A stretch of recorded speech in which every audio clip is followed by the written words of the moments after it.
Because several people like to tell me that I take too long on my recaps, now I'm going to take longer out of spite.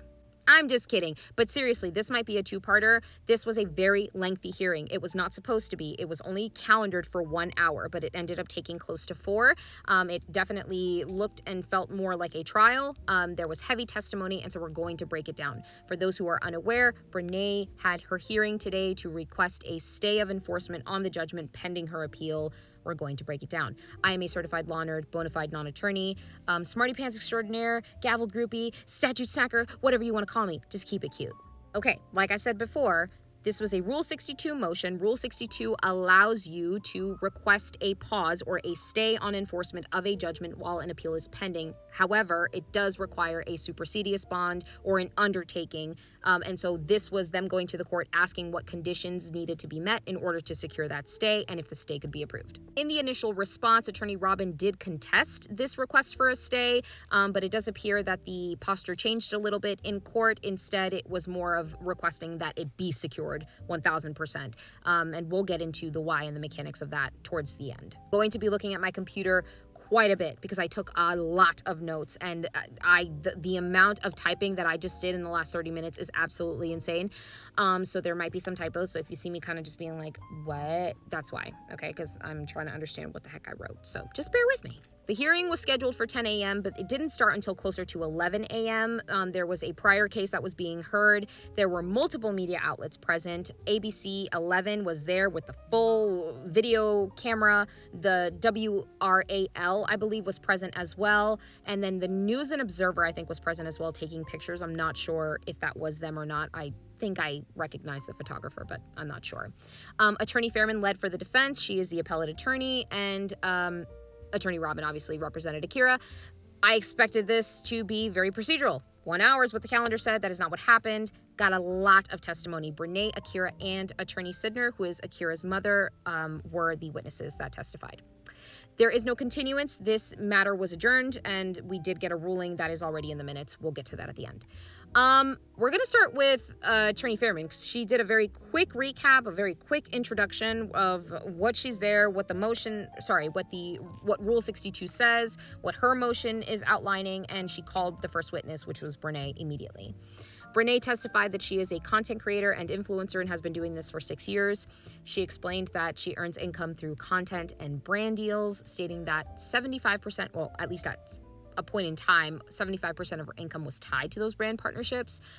She confirmed that she manages herself and stated that her reputation directly impacts her ability to secure those brand deals. She testified that since the lawsuit, the cyberstalking charges, and the contempt matters, her income has been negatively affected. She stated that being labeled things like a stalker, a liar, a cheater has impacted her ability to work with these brand companies because they will, as soon as they see something like that or they see that a lawsuit is pending, they immediately pull out. She said she attempted to return to work as a substitute teacher because she wanted to walk away from social media, but testified that Wake County Public Schools would not move forward due to the cyberstalking charges. And we moved on to the cyberstalking charge.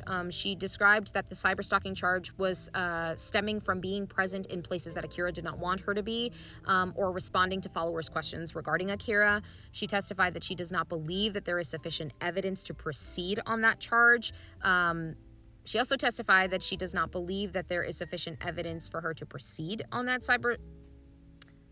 Brenay testified that she does not believe there is sufficient evidence to proceed on that cyberstalking charge.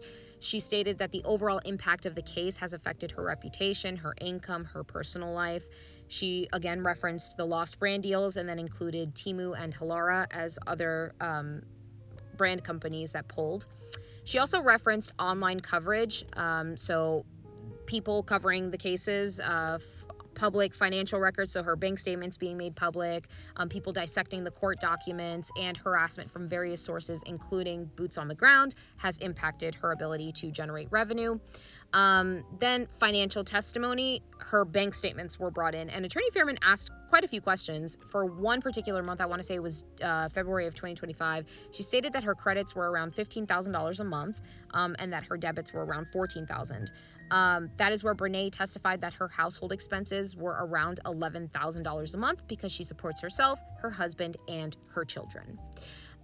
She stated that in prior years she earned closer to $25,000 to $30,000 per month, but that income has since decreased because of the loss of the brand deals. Then they went into the attorney fees and debt. So Brenay testified that her mother has lent her $15,000 to cover legal expenses. She stated that she has retained Attorney Hamilton for Rule 59, custody, contempt hearings, and then Attorney Fairman for Rule 62 and the appeal. She currently owes about $8,000 to Attorney Hamilton, $2,500 to Attorney Fairman, $4,000 to another law firm, and then she claimed that there's about $80,000 in tax debt as well.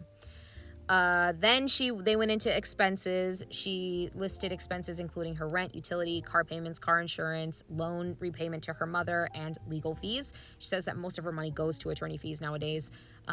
She testified that her house rental is around $2,000 a month for a 4-bedroom home. And then she confirmed purchasing the vehicle in October of 2025. Sorry, I didn't put down the date, but I'm pretty sure it's in my notes. September or October of 2025, and then that payment's around $800 a month. She stated that many expenses are tied to caring for her household and her extended family, so her sister, her nieces, her nephews, her parent, her mom, things like that. She then testified that she cannot afford to post a bond, that she stated she cannot afford traditional employment and that her finances are constrained. So even if she wanted to go back into the workforce, it's not feasible for her. She's unable to find employment. So she is kind of stuck doing online content creation. She also stated that she believes Akira would be financially okay without immediate enforcement. She claimed, quote, she apparently got a new car and she seems to be comfortable at her mom's house and she appears she's going to be getting married. So she feels like Akira would be okay without immediate collection. That was the end of direct.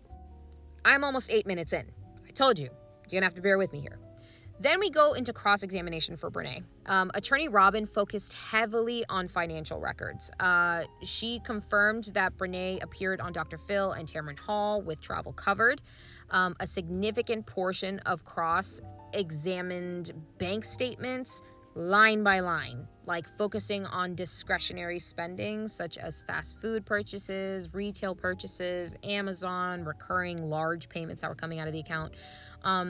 The income appeared relatively consistent. Attorney Robin was kind of laying out that before trial, her income was around $10,000 to $15,000 monthly, and then that spiked a little bit in January of 2026. So December 2025, January of 2026, due to loans from her mother for attorney fees.